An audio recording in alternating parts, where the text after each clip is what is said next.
নমস্কার, আমি প্রমিলার রান্নাঘরে তোমাদের সবাইকে স্বাগত। আজকে আমি বাঁধাকপি আর মসুর ডাল দিয়ে দুর্দান্ত স্বাদের একটা রেসিপি তোমাদের সঙ্গে শেয়ার করব। আশা করি রেসিপিটা তোমাদের ভালো লাগবে। ভালো লাগলে অবশ্যই লাইক শেয়ার করো। আর আমার চ্যানেলে নতুন হয়ে থাকলে চ্যানেলটাকে প্লিজ সাবস্ক্রাইব করে দিও। আর ঘরোয়া রান্না পেতে পাশে থাকা বেল বাটনটি অবশ্যই ক্লিক করে রেখো। তো চলো এই দুর্দান্ত স্বাদের রেসিপিটা শুরু করা যাক। পুরো ভিডিওটা দেখো আমি কিভাবে বানাই, স্কিপ করো না। এখানে দেখো বাঁধাকপিকে খুব চিকন চিকন করে কেটে ধুয়ে পরিষ্কার করে নিয়েছি। আর এক বাটি মসুর ডাল আমি 10 মিনিট আগে থেকে ভিজিয়ে রেখেছি। এখন আমি বাঁধাকপির মধ্যে 1 চামচ লবণ দিয়ে বাঁধাকপিটাকে হাত দিয়ে চটকে নেব। একটু নরম করে নেব, এতে করে জলটা বেরিয়ে যাবে। তার কারণ বাঁধাকপি থেকে আমি কিন্তু জলটা বের করে ফেলবো। আর মসুর ডালটাকে পেস্ট করে নেব। তো দেখো হাত দিয়ে খুব ভালো করে যতটা পারলাম চটকে নিলাম। এবার জলটা যতটা পারবো চিপে চিপে বের করে নেব আর নেটের ঝুড়িতে রেখে দেব। এতে করে এক্সট্রা জলটাও ঝরে যাবে। তো খুব ভালো করে জলটা এভাবে কিন্তু চিপে বের করে নিতে হবে, তাহলে বাঁধাকপিগুলো মুচমুচে হবে। তো কতটা জল বেরিয়েছে তোমরা দেখতেই পাচ্ছ। এই জলটা এবার ফেলে দেব।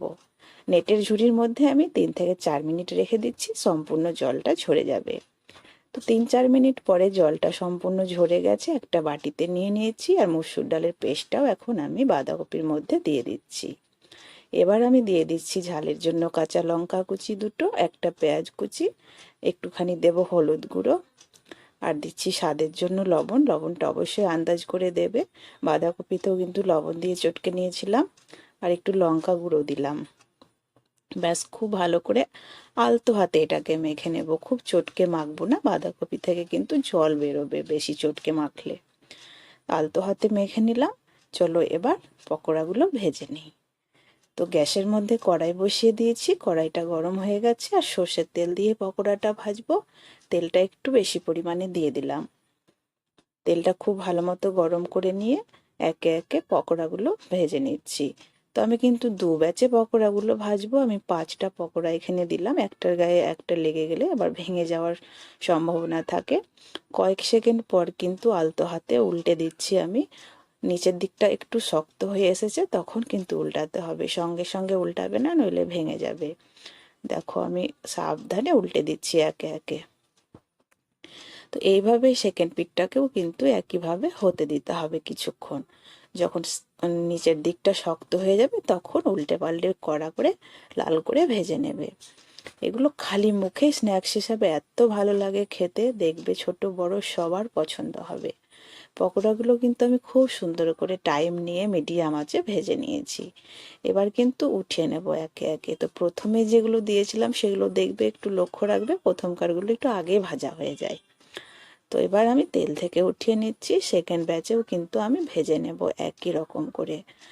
তো আশা করি তোমাদের রেসিপিটা ভালো লাগছে। এভাবে বানাবে, যারা কখনোই খাওনি তাদের কিন্তু মনে হবে বারবার এই রেসিপিটা বানিয়ে খায়।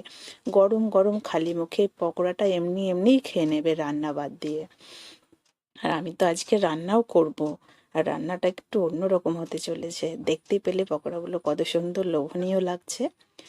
তো একইভাবে সব পকোড়া বানিয়ে নিয়েছি, তোমাদেরকে দেখাচ্ছি। আর ওই তেলের মধ্যে আরও তেল দিয়ে এবার রান্নাটা করে নেব। তেলের মধ্যে আমি ফোড়নে দিচ্ছি একটা শুকনো লঙ্কা ফাটিয়ে, দুটো তেজপাতা, আর 1/2 চামচ মতো 5 ফোড়ন খুব সুন্দর করে ভাজা ভাজা করে নিয়েছি। আর দিয়ে দিচ্ছি একটা পেঁয়াজ কুচি। এবার পেঁয়াজটাকে ভাজা ভাজা করে নেব। আর এদিকে পকোড়াগুলো দেখো কতগুলো তৈরি হয়ে গেছে। আমি কিন্তু সবগুলো রান্না করব না, কিছুটা খাওয়ার জন্য রেখে দেবো ভাতে। পেঁয়াজটাও কিন্তু ভাজা হয়ে গেছে। একটা বড় সাইজের টমেটো আমি দিয়ে দিলাম। টমেটোটাকে হালকা নাড়াচাড়া করে নিয়ে টমেটোর মধ্যে আমি দিয়ে দিচ্ছি স্বাদ মতো লবণ, তাহলে টমেটোটা তাড়াতাড়ি গলে যাবে। আর একটু হলুদ দিয়ে দিলাম কালারের জন্য। আর এখন দিয়ে দেব লঙ্কা গুঁড়ো। এবার খুব ভালো করে একটু নেড়ে দিচ্ছি। আর একটা মশলা আমি বানিয়ে রেখেছি মিক্সিতে। আদা রসুন জিরে আর হাফ পেঁয়াজ একসঙ্গে পেস্ট করে নিয়েছি।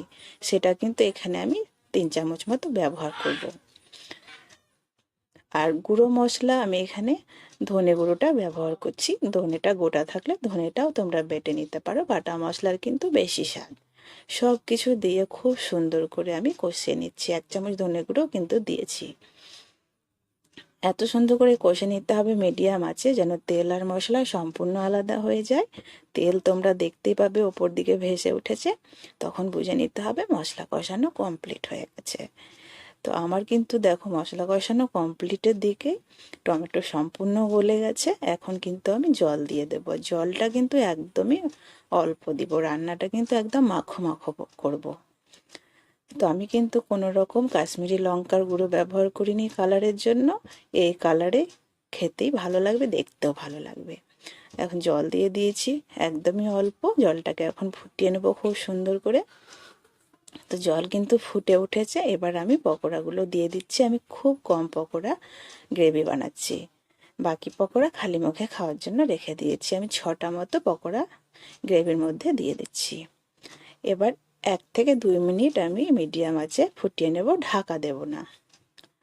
তো দেখো ফুটতে শুরু করে দিয়েছে আর রান্না একদমই হয়ে গেছে। এটা খুব তাড়াতাড়ি ঝোলটা টেনে নেয়। গ্যাসটা আমি অফ করে দেবো আর সব শেষে দেবো এমন একটা জিনিস, তোমরা দেখতে থাকো। দিয়ে দিচ্ছি একটা লেবুর রস। টক টক খেতে ভীষণ ভালো লাগে। এখানে কিন্তু যে কোনো টক তোমরা ব্যবহার করতে পারো, তেঁতুলের পাল্পও ব্যবহার করতে পারো, কিন্তু হালকা টকটা দিতে হবে। যেহেতু বাঁধাকপি কিন্তু সেদ্ধ হয়ে গেছে, ডালের তো কোনো ব্যাপার নেই। টক টক রান্নাটা ভীষণ ভালো লাগে। একদম রেডি হয়ে গেছে।